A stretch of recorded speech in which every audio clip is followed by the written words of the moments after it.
Hello, guys and gals, and this is part 3 of our reading of A Natural History of Dragons, a memoir by Lady Trent, and it is a book by Marie Brennan. Now, anyways, as always, we are going to go over the copyright stuff. This is copyright 2013. By Brennan Nunschwander, and all rights reserved. So, with that out of the way, we are going to pick up where we left off, and what happened last time was Lady Trent went on a hunt for the wolf drake, but she got found out, and the dragon attacked her and hurt her, I don't think too badly, and we're going to find out what happened in the aftermath of that. Okay. Basically, that is everything that happened. She went on a dragon hunt and got hurt. The injuries Jim suffered through his heroic move were one of two things that kept him from being ignominiously sacked. The other thing I can take little pride in it was my tireless defense, insisting that he was not to be blamed for bringing me on the hunt. Now, far too late, my guilt boiled up, and I fear I kept harping on the point long after my father had agreed to keep him on. All of that came later, though. Once finished with Jim, the physician came to me and banished everyone but my father and the now sleeping Jim out of the hut. For the wound was on my shoulder, and it would be inappropriate for others to be there while it was bared. This I thought foolish, even at the time, for young ladies may wear off-the-shoulder dresses, which show just as much flesh as his ministrations did. I was given brandy to drink, which I had never had before, and its fire nearly made my eyes start out of my head. They made me drink more, though, and after I had enough in me, they poured some over the wound in my shoulder to cleanse them. The wounds, yeah, okay. This made me cry, but thanks to the brandy I no longer particularly cared that I was crying. By the time the physician began to stitch me up, I was not aware of much at all except him telling Papa that in a low voice. The claws were sharp, so the flesh is not too ragged, and she's young and strong. If infection does not threaten, it will heal well. Through lips gone very thick and incooperative, I tried to mumble something about how I wanted to wear off the shoulder dresses. But I do not believe it came out clearly, and then I was asleep. Mama had vapors upon my return, of course, but no one questioned me immediately because they judged that I needed quiet rest to recover from my ordeal. This was not entirely a mercy. It meant that I had many hours in which to imagine what they would say to me when the time came. And while I may not have Amanda's vivid imagination, given enough time, mine does more than adequately well. When I was finally permitted to get out of bed, put on a dressing gown, and go out into my sitting room, 2 days after I deemed myself ready to do so, I found Papa waiting for me. I had prepared for those 2 days had their benefits as well as their drawbacks. Is Jim recovering? I asked before Papa could say anything, for no one had told me anything about him. Papa's face pulled further into its grave lines behind his beard. He will. He took quite a wound, though. I'm sorry for it, I said honestly. Were it not for him, I might be dead. It isn't his fault. I was there, you know. Oh, wait.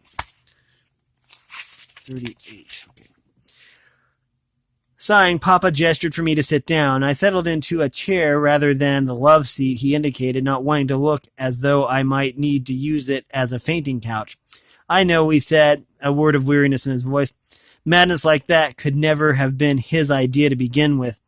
He should have refused, of course, and reported it it to me. I wouldn't let him, I broke in, eager to martyr myself. You mustn't blame him, I know. You've said it many times before. I had the sense to close my mouth rather than continue to protest. Papa sighed again as he looked across at me. The late morning light was coming through the window and lighting up all the roses embroidered into my upholstery. In his sober gray suit, my father looked terribly out of place. I could not remember the last time he had come into my sitting room, if indeed he ever had. What am I going to do with you, Isabella? He asked. I bowed my head and tried to look meek. I can imagine the story you will tell me if I gave you half a chance. You wanted to see the wolf drake, yes, alive preferably, instead of safely dead. I suppose I have Sir Richard Edgeworth to blame for this. My head shot up at that, and no doubt my guilt was written all over my face. He nodded. Oh, I keep a close eye on my library, a closer eye on my library than you seem to think. The catalog so carefully folded back, and then one book covered in rather less dust than it ought to be, which your mother would take as an indication that we should sack the maid. But I do not mind a little dust, especially when it alerts me to my daughter's clandestine activities.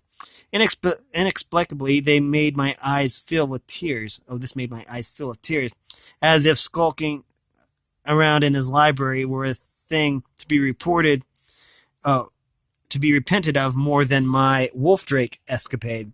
Mama's disappointment was a familiar thing, but his, I found, could not be borne. I'm sorry, Papa. Silence stretched out, crawling with shame. I wondered how many of the maids were eavesdropping at the keyholes.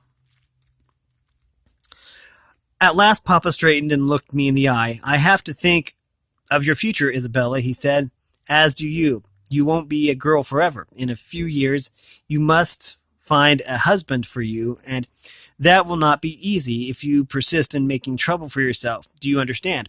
No gentleman would want a wife covered in scars from misadventures with dangerous beasts. No gentleman would take on a woman who would be a disgrace to him. No gentleman would marry me if I kept on this way. For a few trembling, defiant moments, I wanted to tell my father that I would live a spinster then and enjoy, and everything else be condemned. Yes, I thought of it in those terms. Do you think 14-year-old girls have never heard me swear? These were the things I loved. Why should I give them up for the company of a man who would leave me to run the household and otherwise bore myself into porridge? But I was not so lacking in common sense as to believe defiance would result in happiness for me or anyone else. The world simply does not work that way, or so it seemed to me. At the wise old age of 14, I therefore pressed my lips together, gathered my strength under the bandages that swathed it. My shoulder twinged. Yes, Papa, I said, I understand. Chapter 3. The gray years, horses, and drawing. 6 names for my season. The King's Menagerie. An awkward conversation there. The prospect of a friend. My season continues. Another awkward conversation with good results. Those are the chapters. Here we go.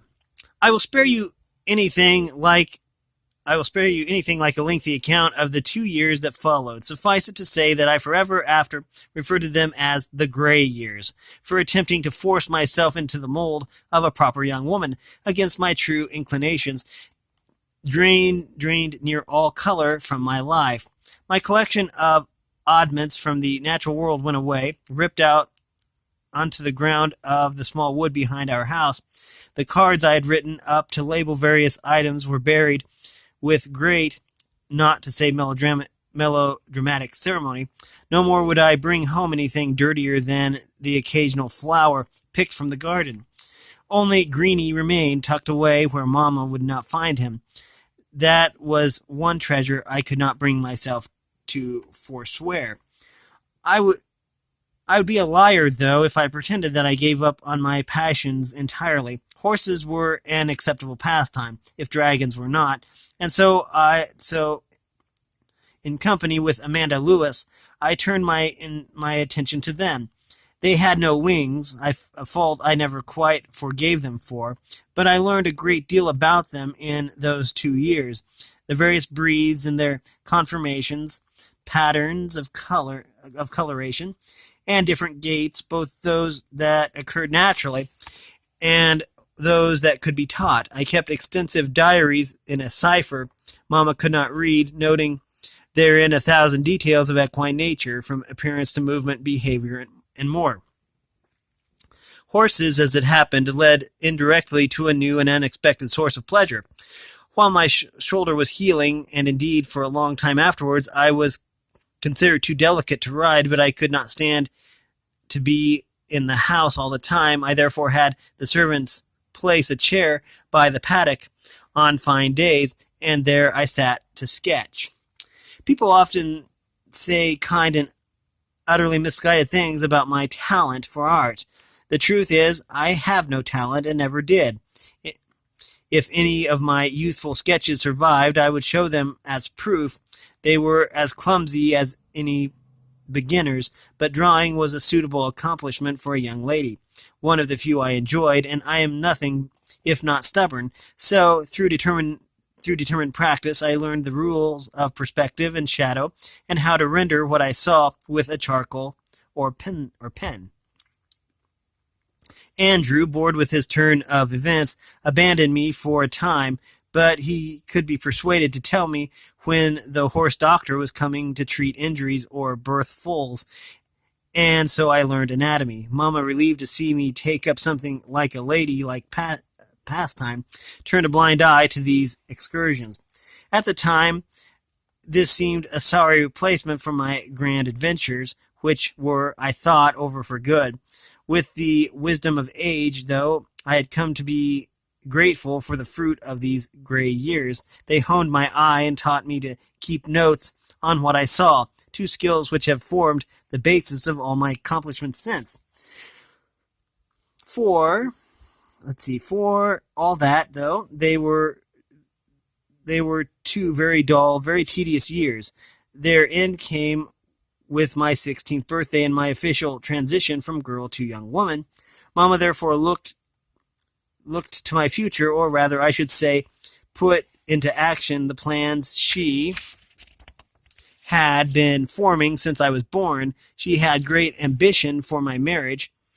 Sir Daniel Hedgemore's only daughter should not wed any of the gentlemen in the Tam River Valley, but go to Falchester and make her debut in society, where she might attract the eye of someone very fine indeed. My patience with martyrdom would not have extended quite so far as to endure this peaceably, were it not for a startling conversation I had with my father shortly before I was to be dragged to Falchester. We had this encounter in his study, where I trained my eye away from the shelves with their old forbidden friends. My father leaned back in his chair and steepled his fingers before him. "It is not my intention," he said, "to force you into unhappiness, Isabella." "I know that, Papa," I replied, the picture of daughterly demureness. Perhaps a smile quirked his mouth inside his beard. Perhaps I simply imagined it. "You do that very well," he said, index fingers tap-tapping against each other. "Indeed, you've become quite a credit to us, Isabella. I know these years have not been easy on you, though."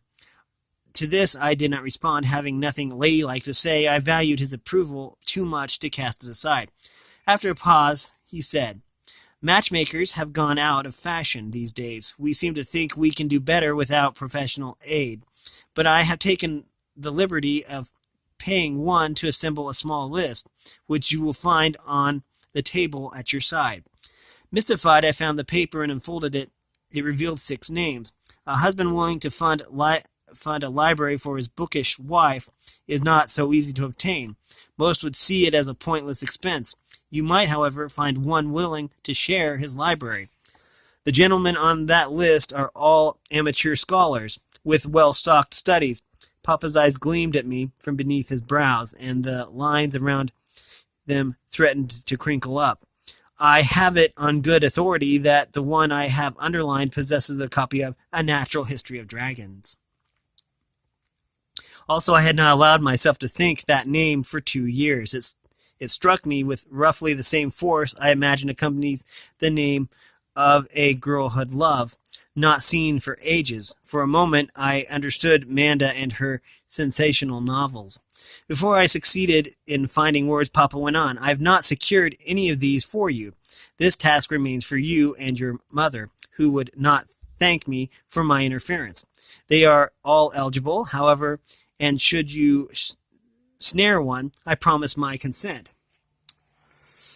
He rose from his chair in time to catch me as I came flying around his desk to envelop me in a hug. A laugh of startled delight won its way free of me. After all that our conversation in my sitting room, I had demoted my father from minor pagan god to well-meaning ogre. But it seems that my dutiful efforts these 2 years past had paid dividends. 6 names. Surely one of these would bring me joy. The hunt for spouses is an activity on a par with fox hunting or hawking, though the weapons and dramatis personae differ. Just as grizzled old men know the habits of hares and quail, so do elegant society gossips know every tidbit about the year's eligible men and women. Horses feature in both pursuits, in one as modes of transportation and in the other as means of display. The fields and forests of the countryside have changed out for drawing rooms, ballrooms, and every other sort of room where a social event might be arranged, and the eye of potential spouse might be caught. Okay. Oh no.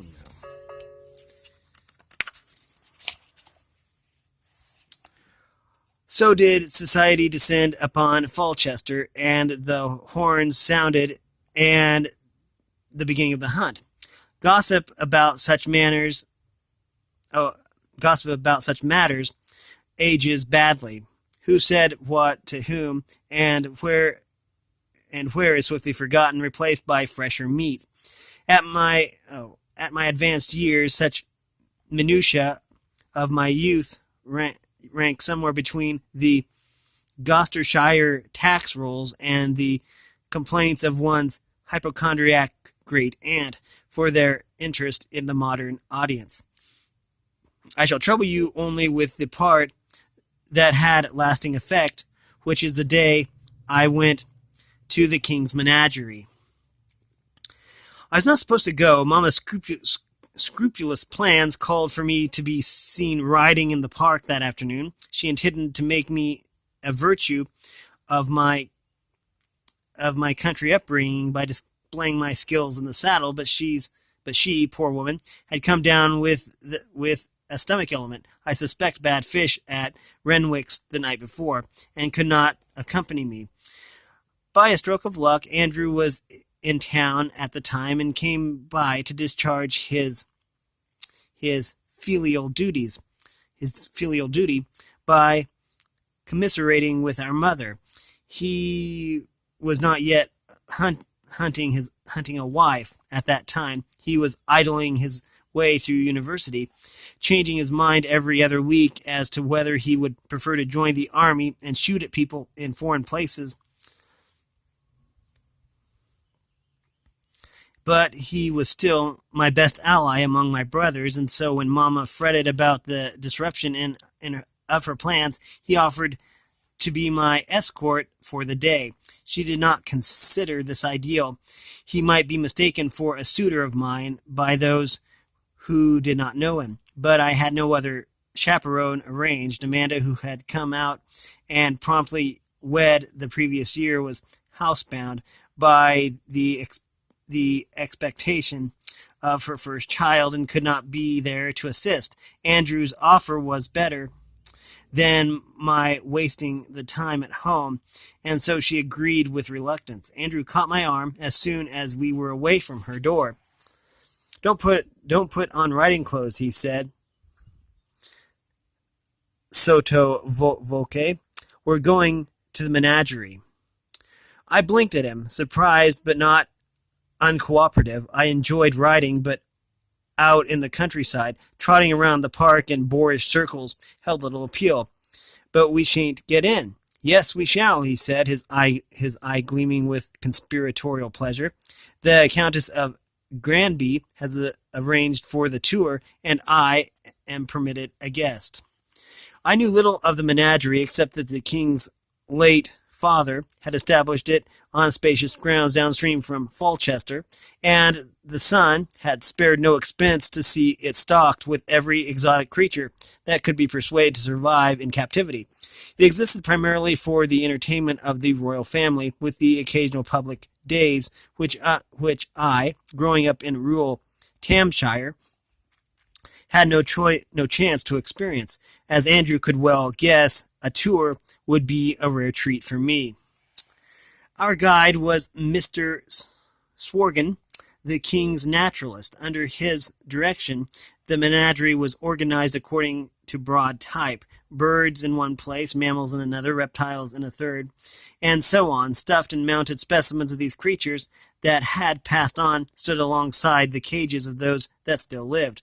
The king possessed parrots, platypi, the piranhas, cuckoos, camels, and chameleons. I attempted to restrain my enthusiasm. Learning is an admirable thing in women as well as men, but not when it is of the right kind. That is, of course, society's opinion, not my own. I'm glad to say that it has changed somewhat since my day. As a young lady, I should show interest only in songbirds and other such dainty creatures, lest I brand myself as ink-nosed. The tour was disappointing in its organization, for people wandered in and out of the various gardens and glass-walled rooms, few paying even the slightest attention to Mr. Sworgan's speeches. I wished very much to listen to him, but didn't dare single myself out by being the only one to attend to his words, and so I caught only snatches before we stopped before a pair of very grand doors. In here, the naturalist said, in ringing tones that drew more eyes than usual, we keep the crowning jewels of His Majesty's collection, only recently acquired. I beg the ladies to have a care, for me find the creatures within to be frightening. One may measure the extent of which I had cut myself off from the old interest, that I did not have the slightest clue what the king had acquired that lay beyond those doors. Mr. Sworgan opened them, and we filed through into a large room enclosed by a dome of glass panels that let in the afternoon sunlight. We stood on a walkway that circled the room's perimeter, and overlooked a deep sandy floor pit divided by heavy grates on three large pie slice enclosures. Within those enclosures were 3 dragons. Forgetting myself entirely, I rushed to the rail in the pit below me. A creature with scales of a faded topaz gold turned its long snout upward to look back at me. From behind my left shoulder, I heard a muffled exclamation, and then someone having a fainting spell. Some of the more adventurous gentlemen came to the railing and murmured among themselves, but I had no eyes for them, only for the dragon in the pit. A dull clanking sound as it turned its head away from me, and I saw that a heavy collar bound its neck. connected to a thick chain that ended in the wall. The grating between the sections of the pit, I noticed, were doubled. In between each pair there was a gap, so the dragons could not snap at one another through the bars. With slow, fascinated steps, I made my way around the room. The enclosure to the right held a muddy green lump. Likewise, okay, well, let's see. We'll take a look at this picture here. It says this is an Achaean desert drake, chained, that did not look up as we passed. The third dragon was a spindly thing, white-scaled and pink-eyed, an albino. Mr. Sworgan waited at the rail by the entrance, sparing him a glance. I saw that he was watching everyone with careful eyes as they circulated about the room. He had warned us at the outset of the tour not to throw anything or make noises at the beasts. I suspected that was a particular concern here. The golden dragon had retired to the farthest corner of its enclosure to gnaw on a large bone, mostly stripped of meat. I studied the beast carefully, knowing certain features of its anatomy, comparing its size against what appeared to be a cow femur. Mr. Sworgan, I said, my eyes still on the dragon, these aren't juveniles, are they? They're runts. I beg your pardon, the naturalist responded, turning to me. I might be wrong. I've only Edgeworth to go by, really, and he's sadly lacking in illustrations. But my understanding was that species of true dragons do not develop the full ruff behind their head until adulthood. I could not get a good view of the green one in the next cage over. Is that a moolish swamp worm?